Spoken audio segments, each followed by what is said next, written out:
Hi guys, for 29 months now, the conflict in Ukraine has been raging. But over the last year, both sides have become really bogged down, a sort of war of attrition which is taking place on Ukraine's eastern front, mirroring that of the First World War, where months would pass and thousands of lives are lost in order to gain just a few hundred meters. But something dramatic took place a few days ago, perhaps in part to show the West that it still deserves its support. Ukraine did something that no country has done since 1941. It invaded Russia.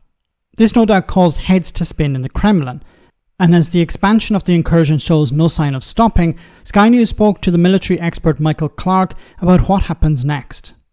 So on the Ukrainian side, you can see that they know what they're doing and they've got a plan, and that plan is probably working better, I think, than they probably expected.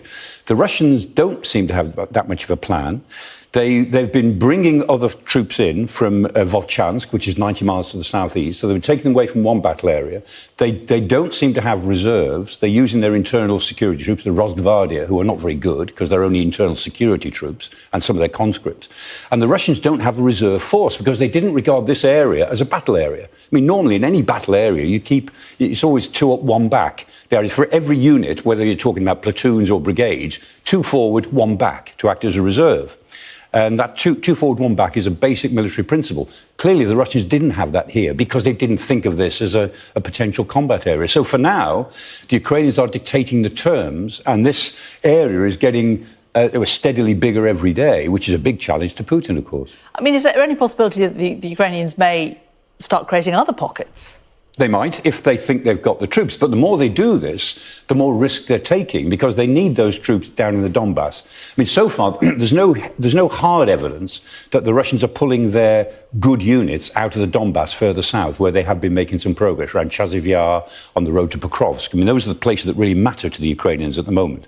There's no evidence that the Russians are pulling big units out of there, and that's what the Ukrainians will want to see happen. So they might start to do more, and certainly they're ambitious enough to try it, but every incursion, either they deepen this incursion or make new incursions, that uses up more troops, more elite troops, and the Ukrainians may be leaving themselves vulnerable further south if the Russians are not going to take away their better units. So far, the Russians look as if they think they can cope with this with just their border troops and the local reserves they can bring in.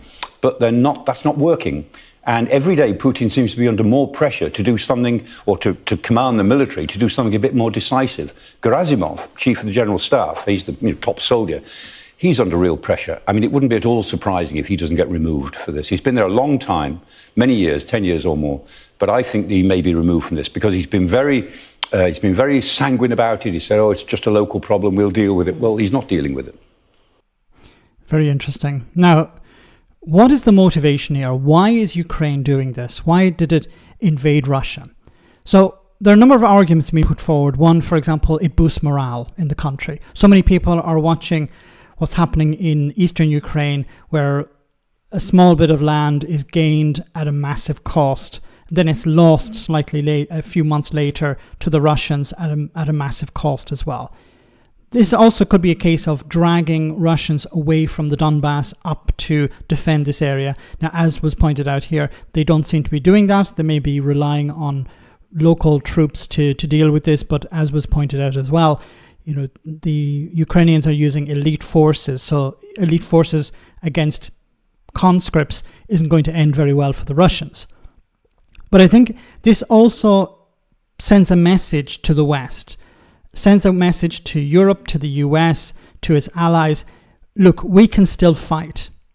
We're not satisfied with being bogged down in eastern Ukraine. We actually are willing to take the fight to Russia. We're willing to go across the border and take territory and defend that territory, at least in the short term. Now, I don't think they're probably going to engage in other pockets, not in the meanwhile, but it's probably sending a message to allies. Look, this war is still raging. It may not be on the front pages of your newspapers. We're still fighting. We still need your support. And in order to grab your attention, we're doing something dramatic. So I think there are a number of reasons why Ukraine has engaged in this incursion. But one of them certainly has to be sending a message to the European Union, to the US and allies that Ukraine is still in this fight. Let me know in the comment section, guys, what you think. As always, your comments are greatly appreciated. Thanks a lot.